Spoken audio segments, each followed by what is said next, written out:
Por iso ti lle pides a esa compañeira de vida, se é que aparece, ¿no? Que te axude a compartir a vida, a gozar da vida, a facer o que realmente che gusta, pero sen esquecer, distí, as túas responsabilidades. Claro. A iso te refires, o cuidado de teu tío, ¿no? Sí, porque teño que estar cerca por se hai calquera problema, pois teño que ir eu ao hospital para me facer cargo. Porque son eu o tutor, o cuidador. E aparte de asumir esa responsabilidade con teu tío, dis que tamén queres facer cousas na vida, compartir o que che gusta con esa persoa, non? Claro. Por exemplo, o karaoke. Sí, Non sabía que che gustaba cantar. ir á playa, Sí. Sí? Canto luchou o meu pai para que me metera na música, porque el foi músico toda a vida. E quería que ti cantaras tamén, pero Eu non... cando el che mandou non quixeches cantar. E agora que el non está, non che manda ninguén, agora cando ti queres cantar, non? Sí, teño ido ao karaoke moitas veces.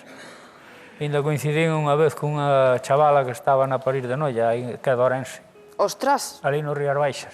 E a novela aquel día. o home estando na París de Noia, perdóname que che diga... Eu quedei de terceiro, que levei a medalla de bronce. Hombre, pois nin tan mal, Antonio. Pero compite cunha señora desas que vive deso, que eu non vivo deso, eu é por hobby. Ti igual para Panorama, entonces. Claro, xa non a París. Ahora non. Ahora xa...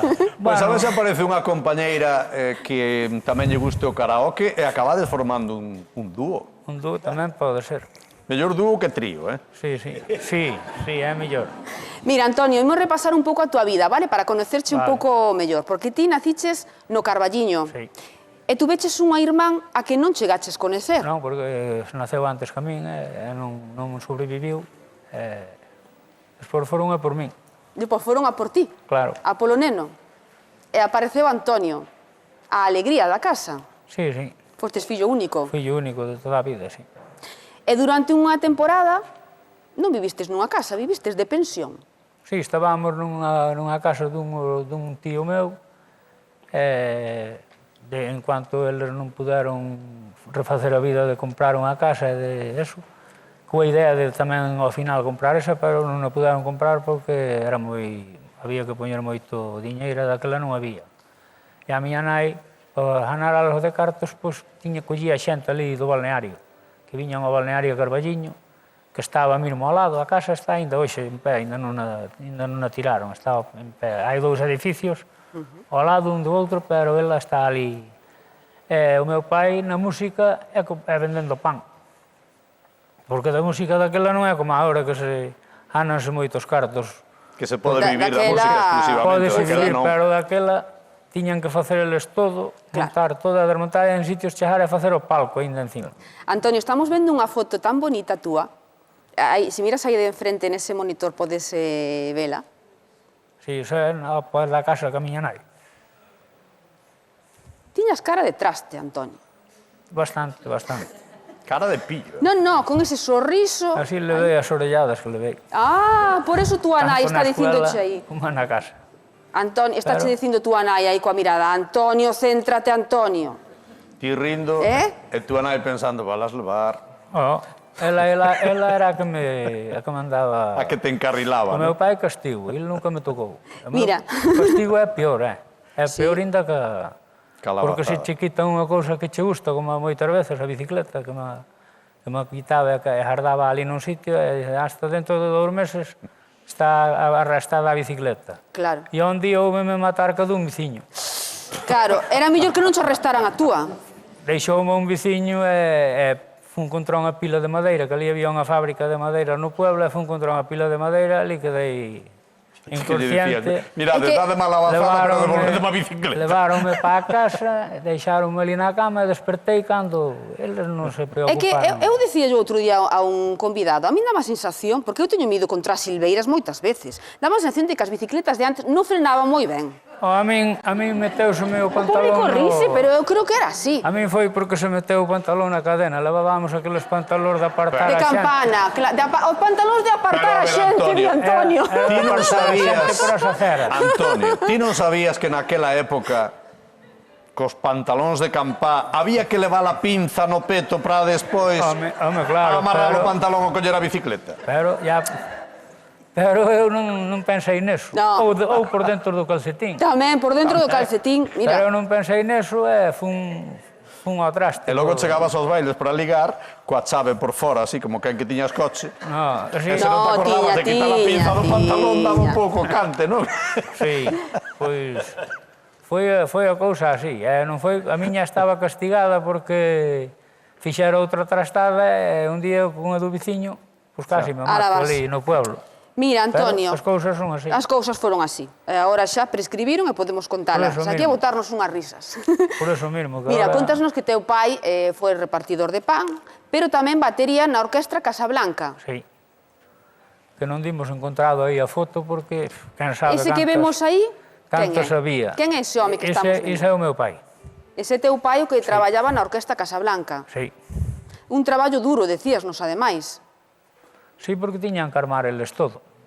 El tiña que se subir aos carballos para colocar os altavoces, non é como agora que teñen montadores, e os altavoces teñen os seus chismes para colocalos, pero daquela había os que colocar nos árboles, nos postes de luz, onde lle cadraba. Onde se podía, claro, había que tocar, cantar, recoller eles, que non é como agora. Aqueles palcos de madeira... Os corremolques dos tractores.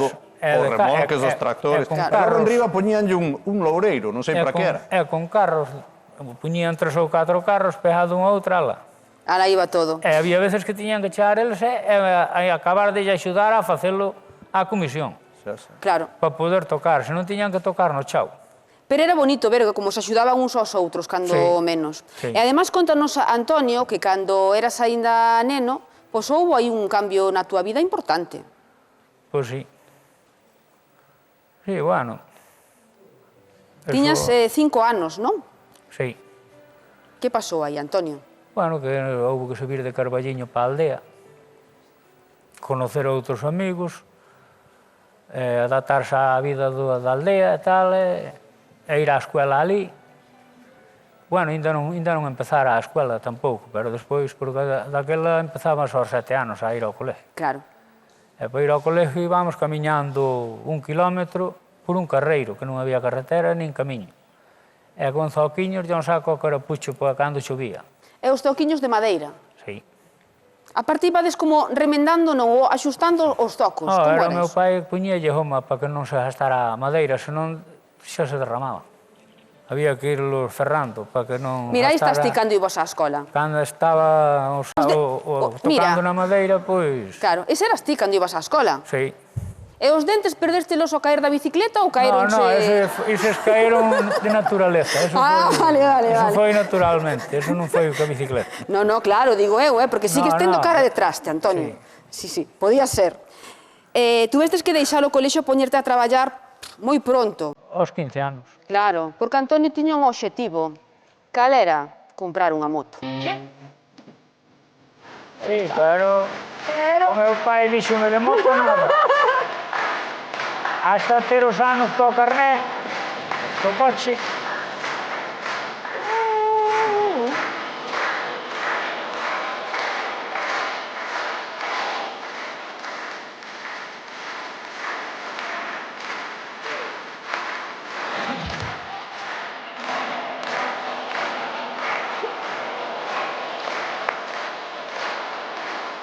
É o que hai.